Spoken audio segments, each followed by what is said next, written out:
Alhamdulillah jamaah sidang Jumat yang dimuliakan oleh Allah Subhanahu wa Ta'ala.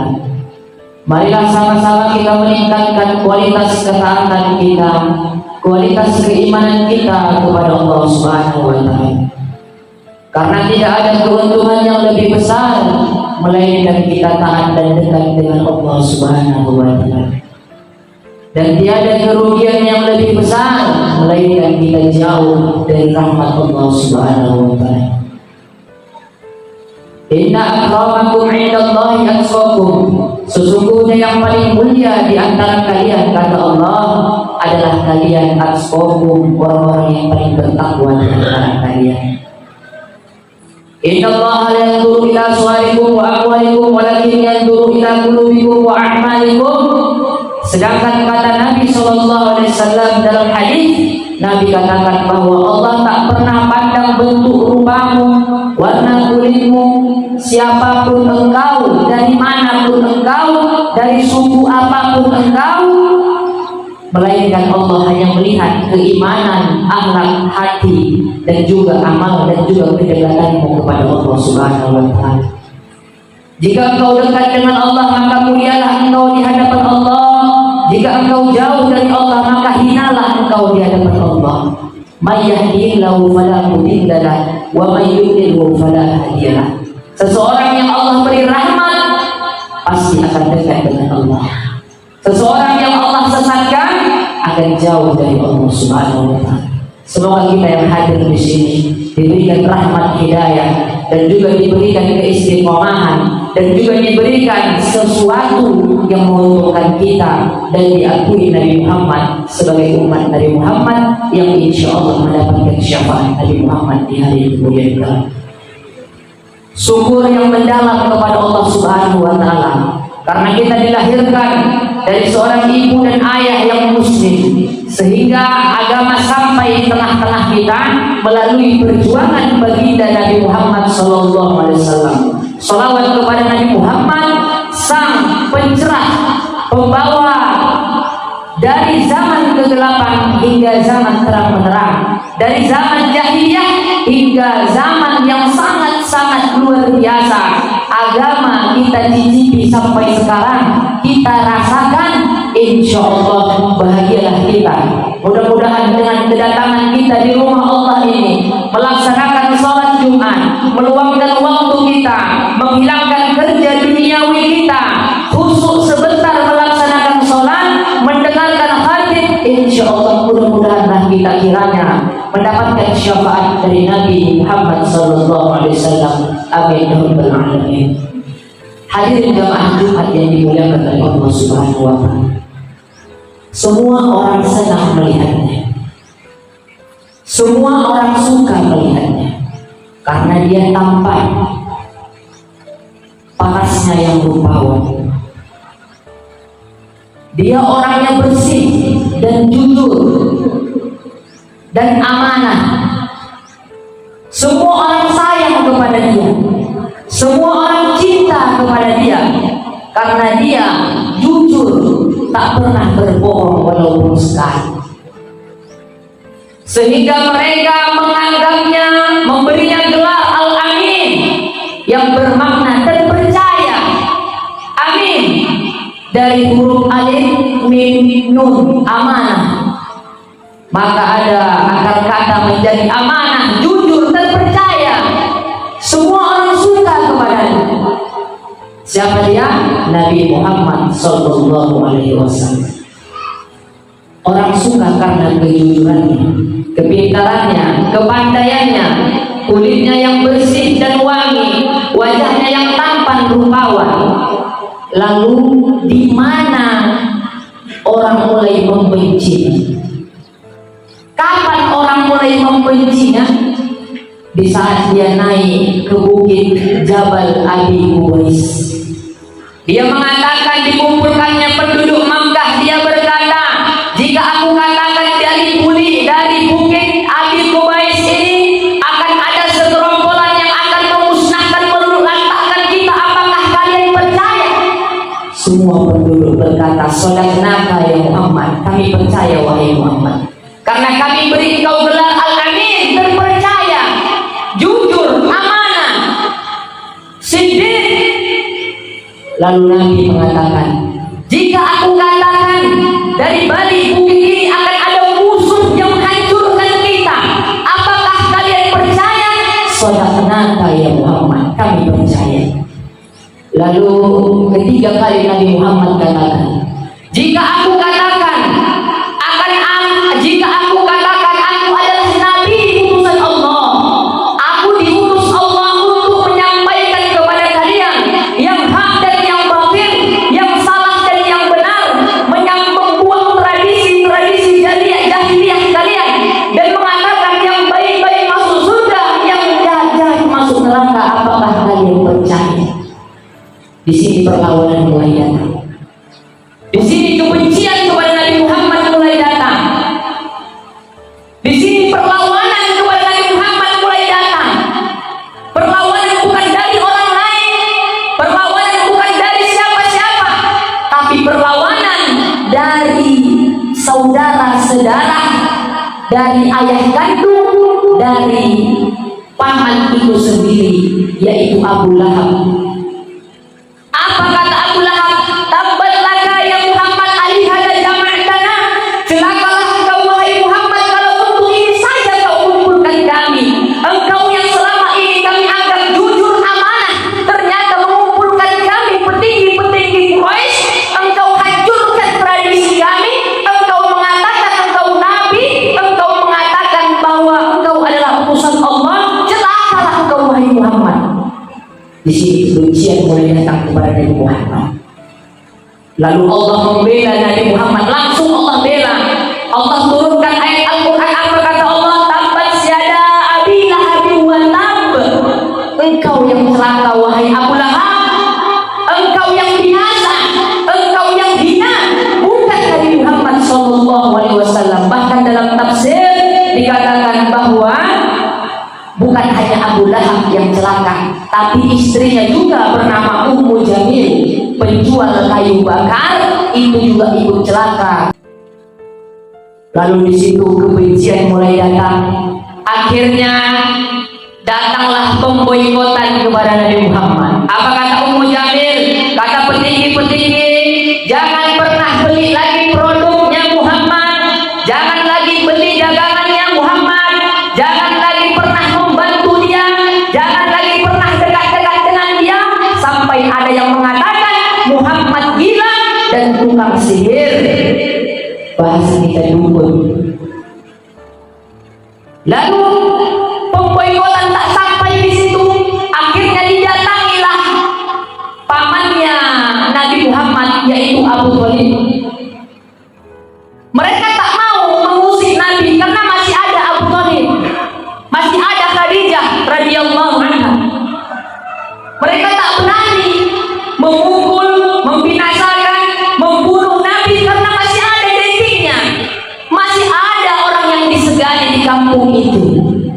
Akhirnya apa kata Abu Thalib kepada Muhammad? Wahai Muhammad, tinggalkanlah engkau punya dakwah, jangan lanjutkan dakwahmu. Semua orang kampung ini tak suka dengan dakwahmu. Bisa-bisa mereka akan membinasakanmu wahai Muhammad, kata Abu Thalib. Apa kata Nabi Muhammad SAW? Wallahi ya ammi, law wada'u syamsa fi yamini wal qamara fi shimali ala an adruka hadzal amal ma taraktu hatta yudhirallahu aw ahlika fi.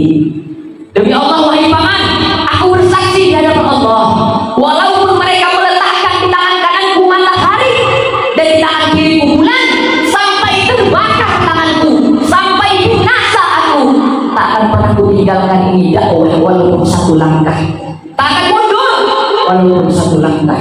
Semangat dakwah Nabi Muhammad semakin membara-bara, dihina bukan menjadikannya lemah, tapi menjadikannya motivasi untuk semangat lagi untuk mendakwahkan agamanya Allah. Akhirnya orang yang disegani itu pun meninggal dunia. Ada istri tercinta Khadijah radhiyallahu anha. Apa kata Naufal? Wahai Khadijah, jangan takut, karena suamimu akan ada malaikat yang menolongnya, selalu membantunya, yang pernah membantu Musa alaihissalam. Maka Waraqah bin Naufal mengatakan kepada Khadijah, apabila suamimu diganggu oleh orang lain, aku orang pertama yang akan berhadapan dengan orang itu. Daging Nabi Muhammad sangat besar, tapi ternyata itu hanya sebentar saja. Tak lama kemudian meninggal Khadijah, istri tercinta radhiyallahu anha karamallahu wajhaha. Meninggal istri tercinta, paman pun telah tiada. Maka barulah Nabi Muhammad mendapatkan ujian terbesar. Biasanya ada tempat mengadu, biasanya ada tempat bersandar, biasanya ada tempat curhat, tapi tempat itu Allah ambil. Kenapa Allah ambil istri tercinta? Karena Allah ingin Nabi hanya bersandar kepada Allah, hanya ingin punya kekuatan kepada Allah, tidak boleh bergantung kepada manusia. Karena bergantung kepada manusia akan membuat binasa. Bergantung kepada teman akan berubah menjadi musuh. Bergantung kepada saudara akan berubah menjadi musuh. Bergantung hanya kepada Allah Subhanahu wa taala. Berharap kepada manusia akan sirna. Allah ingin mengajarkan Nabi Muhammad agar selalu bergantung dan berharap kepada Allah Subhanahu wa taala. Akhirnya Nabi diusir. Nabi pergi berjalan kaki sampai di suatu tempat. Nabi berpikir bahwa dia akan diterima dengan ahlan wa sahlan. Nabi akan diterima dengan kebaikan, tapi ternyata masuk ke kampung Nabi malah dilempar dengan kotoran unta, dilempar dengan batu, dicaci, dimaki, bahkan dikatakan orang gila, bahkan sampai akhirnya dilempar dengan tulang unta sampai tembus di gerahannya, sampai ke dalam mulutnya.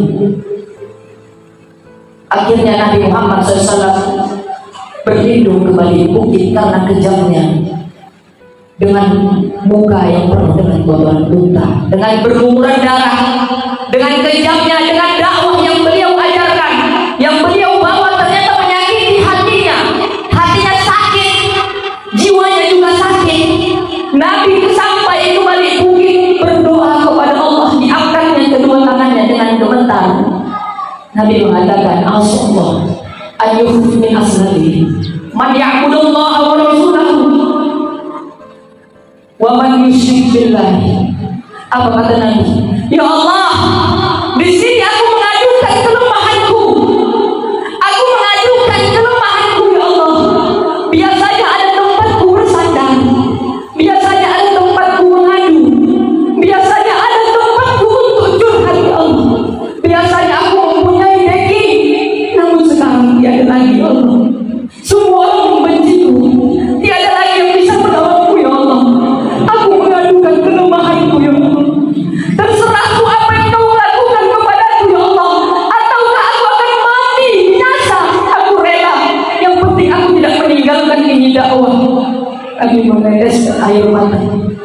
Dia berdoa, Allahumma asyhadu faqwan wa qillata hilati wa hawati bainan nas ya arhamar rahimin. Aku lemah di tengah-tengah mereka, aku hina di tengah-tengah mereka.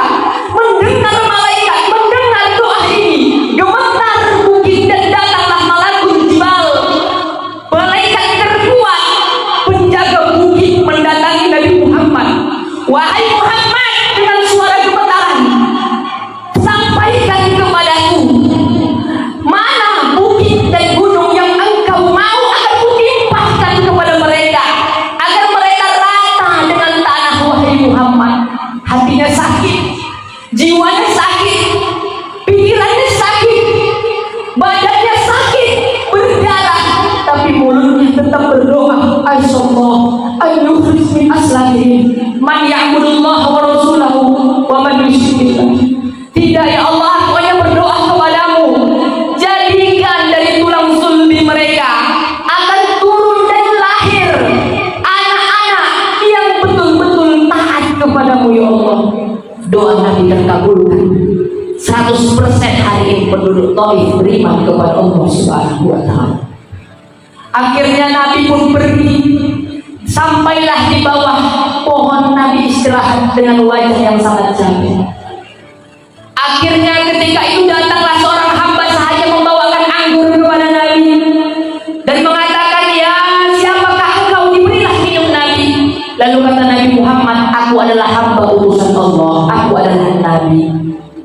Lalu diberikanlah minuman dari anggur, minumlah Nabi dengan tangan kanannya dan berkata Bismillahirrahmanirrahim. Lalu hamba sahaya ini berkata, siapa engkau?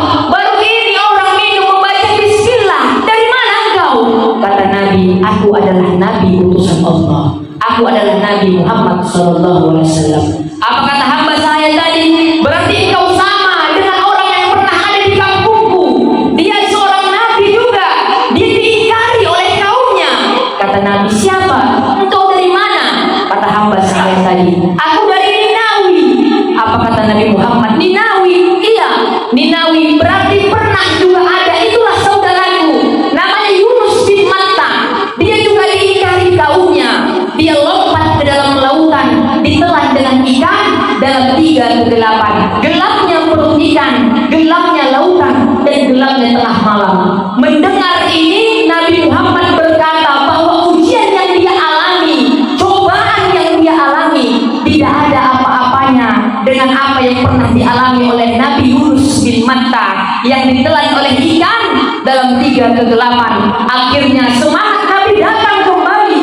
Dia lanjut untuk menyampaikan agama, mendakwahkan agama, karena ada seseorang yang mengingatkannya tadi. Akhirnya hamba saya tadi bersungguh sujud di hadapan Nabi, diciumnya tangan Nabi, namanya lah Adas. Maka seorang hamba sahaya yang hina pernah mencium tangan Nabi Muhammad. Lalu kita tak pernah berjumpa dengan Nabi Muhammad. Sementara orang yang hina, yang hamba sahaya, yang dibuang, yang tidak ada harga dirinya, pernah mencium tangan baginda Nabi Muhammad SAW. Maka hadirin yang mulia, kalau hari ini kita mendapatkan musibah, mendapatkan cobaan, mendapatkan masalah, jangan pernah kita menyerah dan mengeluh kepada Allah. Cobaan yang kita hadapi, masalah yang kita hadapi, tak ada apa-apanya dengan masalah yang ada yang pernah dialami oleh Nabi Muhammad. Maka dalam kitab Sirah Nabawi katakan, Nabi mengatakan bahwa wahai umatku, kalau kalian sedih, percayalah aku duluan sedih daripada kalian. Kalau kalian sakit, percayalah aku yang duluan sakit daripada kalian. Kalau kalian punya masalah dan cobaan, aku yang duluan punya masalah dan cobaan. Maka hadirin yang mulia, di Isra wal Mi'raj ini, mudah-mudahan keimanan kita semakin tinggi dan semakin kuat dengan Allah Subhanahu wa Ta'ala, dan tiada besar harapan kita, besar keinginan kita, besar kemauan kita. Semoga kita bisa berziarah ke makam Nabi Muhammad sallallahu alaihi wasallam, bisa berziarah ke makam Nabi Muhammad dan melaksanakan ibadah haji. Insyaallah mudah-mudahan kita yang hadir di sini alifallah dicintai oleh Allah Subhanahu wa Ta'ala. Barakallahu lakum fil Qur'anil azim wa nafa'ani wa iyyakum bima fihi minal ayati wa dzikril hakim. Wa taqabbal minni wa minkum tilawatahu innahu was-sami'ul 'alim. Wa qul rabbi ighfir warham wa anta arhamur rahimin.